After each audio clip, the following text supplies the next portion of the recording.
tous, j'espère que vous allez bien. Ça fait un petit moment que je vous ai pas fait de vidéo, donc ça me tenait énormément à cœur de vous offrir une nouvelle vidéo pour cette fin d'année. Ça y est, décembre est là.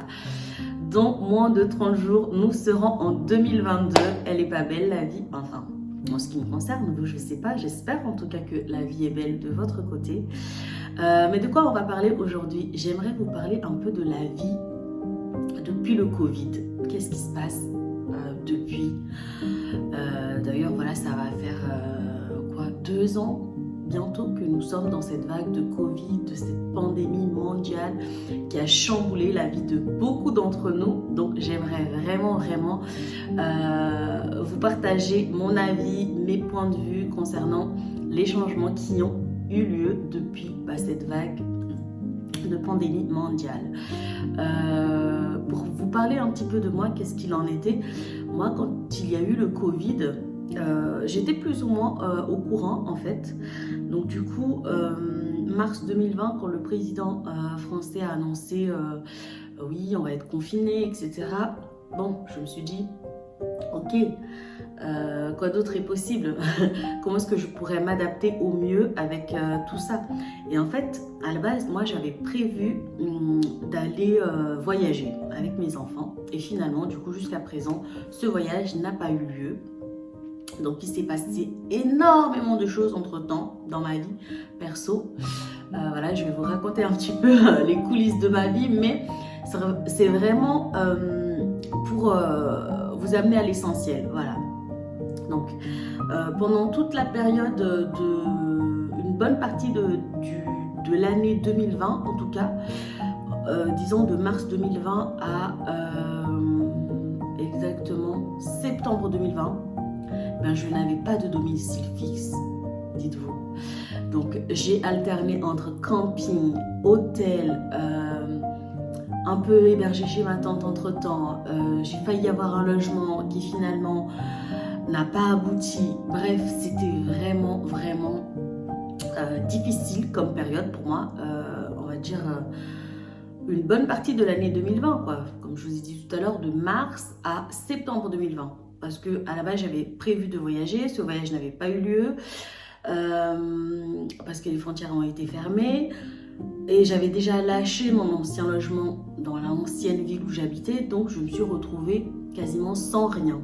Dans une situation de précarité totale, on va dire. Donc vous imaginez, enceinte, avec 2 enfants bas âge, sans domicile fixe, la cata. Mais bon, la grande résiliente que je suis a quand même su faire face à tout ça, malgré l'incertitude, malgré les doutes, malgré les peurs, malgré les frustrations, les déceptions, parce que vous n'imaginez pas toutes les démarches que j'ai fait entre-temps pour retrouver un logement, bien évidemment. Mais étant donné que je n'avais plus d'activité professionnelle, c'était assez compliqué de trouver un logement en fonction. Mes avis d'imposition, c'était l'avis d'imposition de l'année précédente. Et en fait, il faut savoir qu'en France, quand vous recherchez un logement, ils vous demandent les 3 derniers bulletins de salaire, ils vous demandent soit les 3 dernières déclarations de chiffre d'affaires, si vous étiez à votre compte. Mais en tout cas, ils en ont rien à cirer, même si vous pouvez payer un loyer sur 1 an, etc. Ils sont assez à cheval, en fait, sur tout ce qui est administratif, tout ce qui est sélection de leurs nouveaux locataires. Bon, soit, ça c'est leur critère. Mais tout ça pour vraiment vous dire, en fait, à quel point, quand il y a des situations comme ça qui nous dépassent, il y a des épreuves qu'on traverse comme ça, il y a des gros imprévus en fait qui nous tombent dessus. Moi je vous dis qu'on a tout intérêt à être souple et avoir même de l'autodérision dans tout ça et se poser les vraies bonnes questions finalement. Parce que moi je vous dis qu'entre-temps, quand j'ai fait des démarches et que ça n'avait pas abouti pour avoir le logement, pour une question de feuille d'imposition, etc., à un moment donné je me suis dit mais je vais baisser les bras en fait. Et c'est ce que j'avais fait, figurez-vous. Quand je dis baisser les bras, en fait c'est pas baisser les bras, je n'ai plus rien fait. J'ai continué mes démarches de recherche de logement bien évidemment. Mais en fait tout en continuant mes démarches de recherche de logement, d'autres choses en parallèle, et ben en fait, je me suis dit, je vais faire tout ce qui est en mon pouvoir, c'est-à-dire les démarches, m'activer, etc. Mais je vais laisser tomber toute cette attente de résultat, en fait. Toutes ces attentes, c'est-à-dire, bon, bah, si je fais ça, il faut que ça donne ça, il faut que ça marche. Non, en fait, je me suis dit, je vais faire tout ce qui est en mon pouvoir, faire les choses. Ça aboutit, c'est bien. Ça aboutit pas, c'est que c'est pas ça. Voilà. Donc, me détacher complètement du résultat.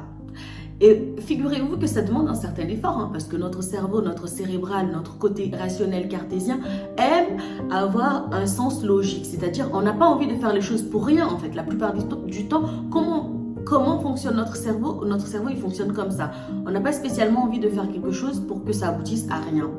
Mais la plupart du temps, et c'est là où je vous demande vraiment d'être vigilant et d'être attentif dans toutes vos démarches au quotidien ou dans la plupart de vos démarches, vous allez remarquer que la plupart du temps où vous avez lâché les attentes de résultats, vous avez lâché complètement prise sur vos actions, sur vos démarches, c'est là que ça a donné quelque chose, c'est là que ça a fructifié, c'est là où la vie vous a tellement surpris en fait. Donc c'est là où j'ai envie de vous amener en fait concernant cette histoire de Covid, concernant les changements qui ont eu depuis dans la vie de tout un chacun. Je vous invite vraiment en fait à lâcher complètement les attentes de résultats, à lâcher complètement ce côté rigide en fait. Bon, je fais ça, il faut que ça donne ça. Exemple, j'engage un coach, j'attends de ce coach tel résultat. En fait, le coach, entre parenthèses, il vous doit presque rien en fait. Nous, on se doit tout envers nous-mêmes. Moi-même, je me fais coacher. Donc, c'est pour ça que je vous invite vraiment dans cet espace, dans cette énergie de lâcher les attentes de résultats et continuer dans la relaxation totale. Bon, bien sûr que ça va nous arriver d'être stressé, d'être frustré, d'être impatient. Mais à ce moment-là, ce qu'il y a à faire, c'est de regarder vraiment, bon, ok, là je me sens frustré, là je me sens impatiente, là je me sens dans l'attente de résultats. Bon, de quelle façon est-ce que je peux me dire que, ok, moi, tout ce qui est en mon pouvoir seulement, c'est faire les choses, m'activer, faire les démarches, mettre en place les choses.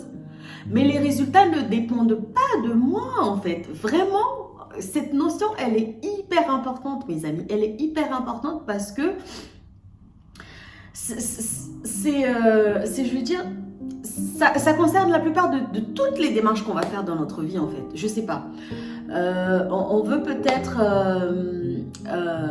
je sais pas, là je parle vraiment pour les personnes qui sont à l'étranger, qui veulent se rendre en France ou dans d'autres pays.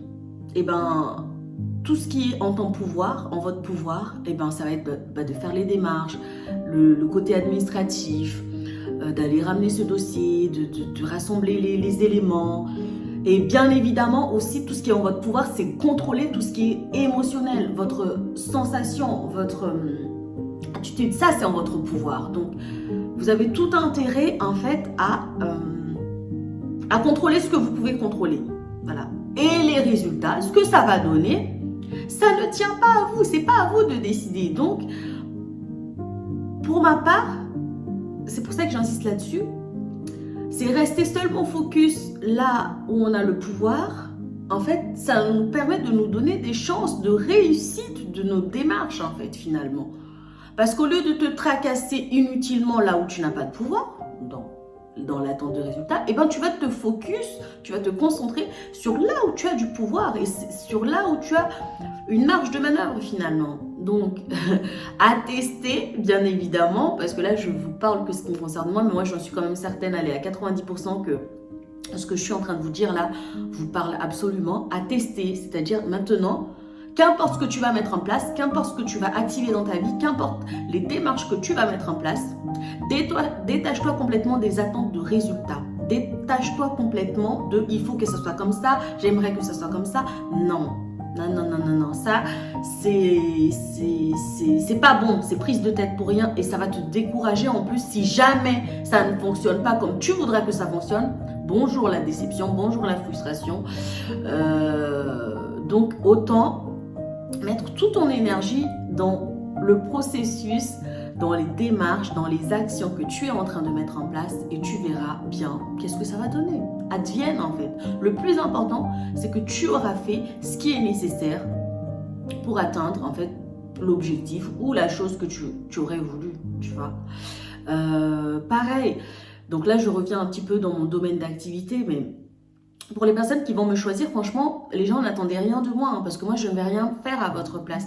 Ce que je vais faire moi, donc c'est vous accompagner, vous coacher, être à vos côtés, vous amener un maximum de contenu de qualité, des outils de gestion de soi, de gestion de son environnement pour que tout soit vraiment fluide dans votre quotidien, pour que votre niveau de bien-être il soit optimum, parce que plus on se sent bien, plus on se sent apte à faire les choses intelligemment et facilement. Mais n'attendez rien de moi en fait, parce que moi perso je ne vais pas vous amener des choses tangibles, je ne vais pas vous amener de résultats. Le résultat il va naturellement venir en fonction de votre investissement dans l'accompagnement, en fonction de votre investissement dans le programme que vous avez choisi, en fonction de votre investissement là où vous avez le pouvoir, comme je viens de vous dire tout à l'heure. Voilà. Plus vous allez vous concentrer dans, exemple, là je vais reprendre le programme des 21 jours pour libérer le karma du bonheur. Donc pour info, ça aura lieu du 2 janvier au 22 janvier 2022 pour un tout petit prix de 22 €. Donc c'est vraiment le moment ou jamais. Donc pour rentrer juste brièvement dans les détails de ce programme, en fait, plus vous allez vous concentrer sur ce qu'on va faire le jour 1, jour 2, jour 3, etc. jusqu'à la fin des 21 jours, vous allez tout simplement vous concentrer, mettre toute votre énergie dans ce qu'on est en train de faire dans l'instant T, et bien mieux ça va réussir. Parce que vous allez être là, vous allez être présent, vous allez vous investir pleinement. Vous allez complètement vous détacher de « Ah mais oui, si je mets mes 22 € et que finalement je n'obtiens rien », là c'est perdu d'avance. Je vous le dis sincèrement, si vous avez ce mindset-là, ne venez même pas. Parce que vous n'allez pas vous concentrer sur ce que je vais vous donner, ce que je vais vous partager, les tips que je vais vous transmettre pendant les 21 jours. Vous n'allez être même pas dedans, vous allez être ailleurs en fait. Ailleurs, c'est où? Dans l'attente des résultats. Donc, vous n'allez pas mettre votre énergie dans l'action, vous n'allez pas mettre votre énergie dans l'intégration, vous allez être ailleurs. Donc, c'est dommage, ne venez pas, mais je préfère vous prévenir. Mais par contre, si vous êtes une de ces personnes qui, quand on vous dit quelque chose, vous êtes là, vous êtes ouverte, vous êtes réceptive, vous êtes active, vous êtes focus là à l'instant T, et que vous savez pertinemment que si vous choisissez ça, c'est pour une bonne raison, et ben welcome. Là, c'est sûr que ce programme, il va détonner pour vous, il va fonctionner pour vous parce que vous savez que l'essentiel, il est déjà en chacun de nous finalement en fait. Et c'est là où nous avons le pouvoir. Tout ce qui est extérieur à nous, nous n'avons pas le pouvoir. Donc nous avons tout intérêt à nous en détacher. Donc je pars un peu dans tous les sens, qu'importe, mais ça c'était vraiment pour parler un peu de la vie depuis le Covid. Parce que moi, le plus beau cadeau que je trouve du coup depuis le Covid, c'est qu'on ne peut plus tellement prévoir des choses 10 ans, quoi, sur 10 ans, sur 5 ans. Le Covid, pour moi, le plus gros cadeau, c'est le Covid nous amène à être là, à l'instant T, au moment présent, revenir vraiment à nous, en fait. Et ça nous apprend à nous contrôler, ça nous apprend à nous gérer, ça nous apprend à rester focus sur l'essentiel, en fait. Et regardez, moi, tout ce cadeau, en fait, comment dire? Oui, pour certaines personnes qui sont vachement dans tout ce qui est contrôle, dans tout ce qui est prévision, dans tout ce qui est rationnel, qui aiment bien que ce soit carré et tout, oui, ça risque d'être compliqué hein, pour ces personnes-là. Mais pour toutes les personnes qui ont décidé de lâcher complètement prise et d'attraper le cadeau et de recevoir le cadeau et de se dire « Ok, puisque je ne peux plus prévoir les choses sur 10 ans, sur 5 ans, sur 1 an, puisque les seules choses sur lesquelles j'ai vraiment la main, c'est l'instant T, mes actions de maintenant, bien sûr, qui va créer le futur que je sais possible, hein, même si on sait que futur, passé, présent, ça n'existe pas, parce que on est constamment en train de créer notre présent finalement, même aujourd'hui, je crée mon présent de demain, bon, on appelle ça futur, certes, mais tout ça pour extrapoler un peu et pour revenir au fait que concentrons-nous sur là où on a le pouvoir. Et là où on a le pouvoir, c'est seulement les actions que nous sommes en train de faire là maintenant. Point. Le reste, c'est pas à nous de décider. C'est certainement à une force qui est plus grande que nous. On peut appeler ça Dieu, on peut appeler ça univers, on peut appeler ça Allah. Chacun appelle ça dans son jargon qui lui est familier, mais dans tous les cas, la seule chose qui nous appartient de faire, en fait, c'est de se concentrer sur notre énergie, sur notre action et sur les différentes démarches qu'on a à faire. Les résultats ne nous appartiennent pas. Voilà, donc si cette vidéo, elle t'a aidé, elle t'a amené des nouvelles choses, je t'invite vivement à mettre un pouce, à partager, à t'abonner à ma chaîne si ce n'est pas encore fait. Et je te dis à tout bientôt et lâche prise, on se détend. On se détend. C'est la fête de fin d'année bientôt, donc on se détend. C'était Vanja, bye bye.